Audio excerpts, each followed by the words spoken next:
Ang amin na sinisya. Let's go! Nandun po si Clarissa. Sabi Grace mo yung aso ko. Oo. Si Grace. Manipin mo rin yan. Si Grace.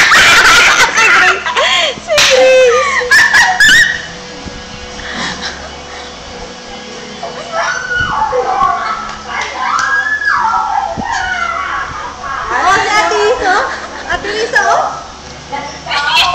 DJ, nakapatupad.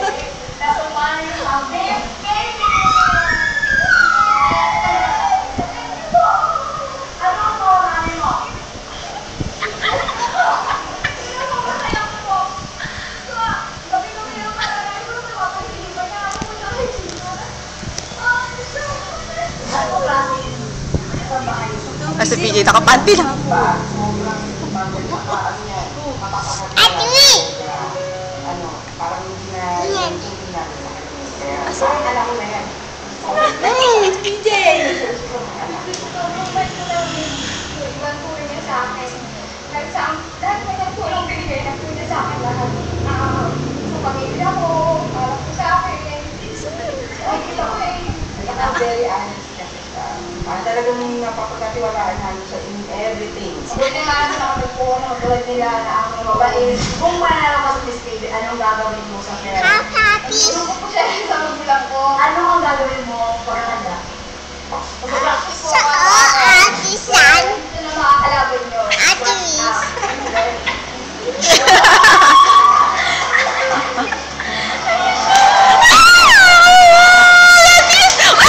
Good afternoon, everyone. I'm Clarissa Salamanca, 26 years old, and I'm proud to be Miss Katie of Tandao Sara, Quezon City. What is weird is brains and are you ready to party?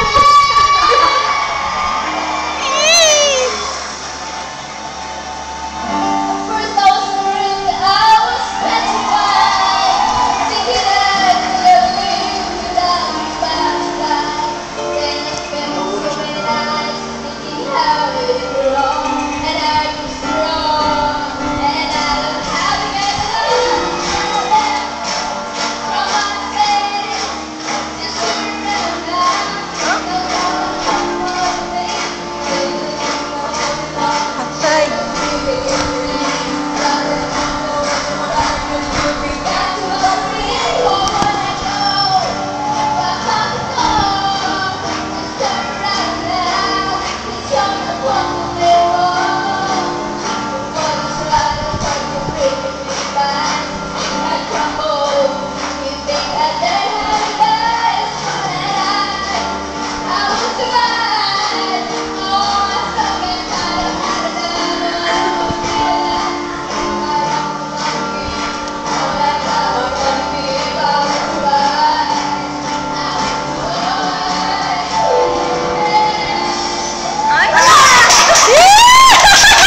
May lifting talaga!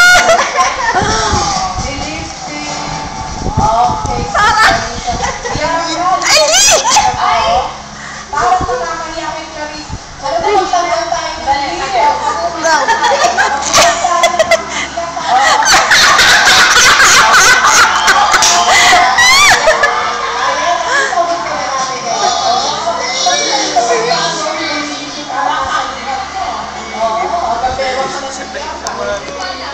Okay. Clarice, ikaw ay umaawit din pala, no? Nagtimbay talagang hilig mo na nung bata ka pa? Dito na rin po, wala po nung mag-choir ako. Nag-choir Nag-choir ka? din po kasi ako dati sa Kung nag-choir ka, saan ka ba? Sa alto, soprano 1, soprano 2? alto. Sa alto. Opo. Okay. So, okay. Sino ba kasama mo ngayon dito? May kasama ba Yung nga? friend ko po, kasi po yung boss ko, hindi ko siya pwede makasama kasi alaga ko po may sakit. Tapos, Ilang taon ka ba nang namangasukan na dun sa amo mo ngayon? 8 years na po. 8 years na. Kaya tatlong matagal na talaga. Wala po Kaya naman pala napagkatiwalaan ka, no? Balita ko yung amo mo nga, since 8 years ka na, midwife siya. Ate San?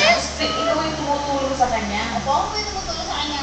Tinuturo po niya sa akin kung paano po ba gawin sa bata. Yung natal care, tinuturo po niya sa akin. Pero hindi naman po magpaano kasi wala po akong lisensya. So, taga-assist talaga ah. Oo. Ano ba yung natal care? Parang din sa bata ko, pagka after ko na mga anak yung nanay, ako po yung pag-awas na po yung bata, ako po yung iba. Ikaw nalilinis ng bata? Ako nag-ibig. Ikaw, galit ka naman. Tinuturo po niya sa akin.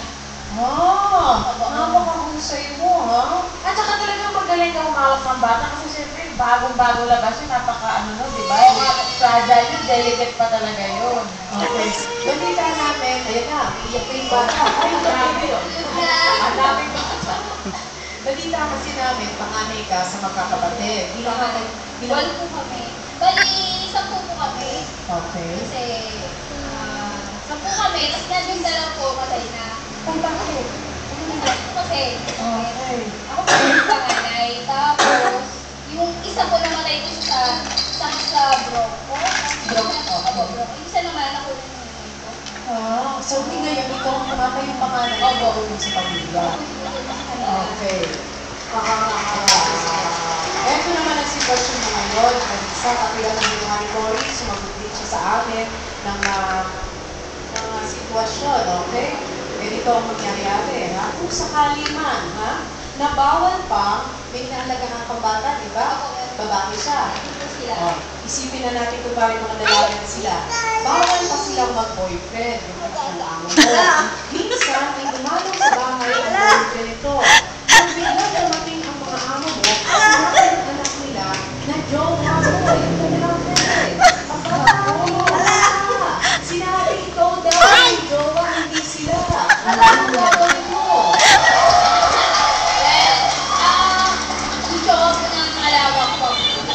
Wow! Ano? Gusto ko ng alaga ko. Bako?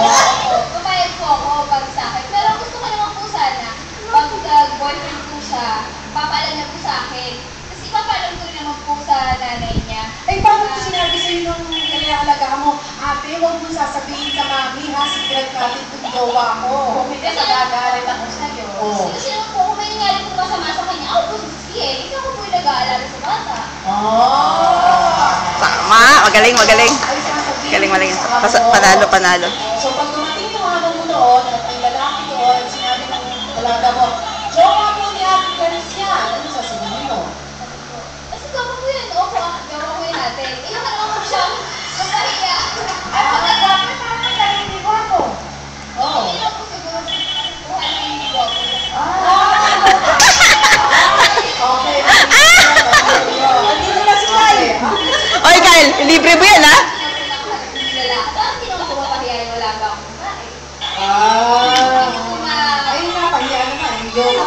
Kasi hindi yung girlfriend. Oo, yun na ito. Okay. So, maliyaw dito, ang sinabi mo, kung sakali, akuhin mo yung kasalanan na pinalagaan mo. Okay. So, okay ka doon. Kasi yung mga alaga ko, tuloy ko lang po sa kanila para kung nalito mga kapatid. Okay. So, Bianca, kung sakaling mangyari yun, akuhin niya yung kasinungalingan yung inaalagaan. Pero mas mabuti po pagkatapos nun, dapat Ako, usapin mo. nakausapin ko naman po siya after nung incident na yun, nakausapin ko rin po siya. Pinaprivate ko naman po, tapos kasama na po yung magulang. Wow! In a private room. Okay, yes. Tapos may baon po. Yun lang pang baon.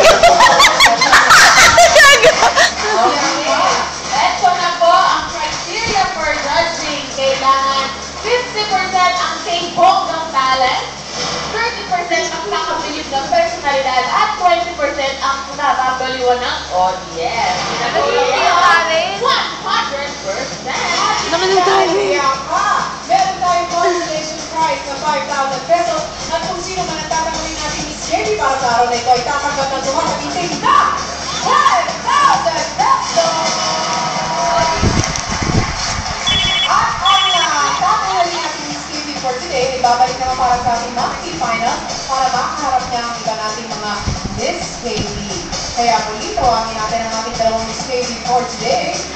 Ayun na, nag-post sila ang dalawa. Cory at si Clarissa. Ang laki ng sapatos. Okay.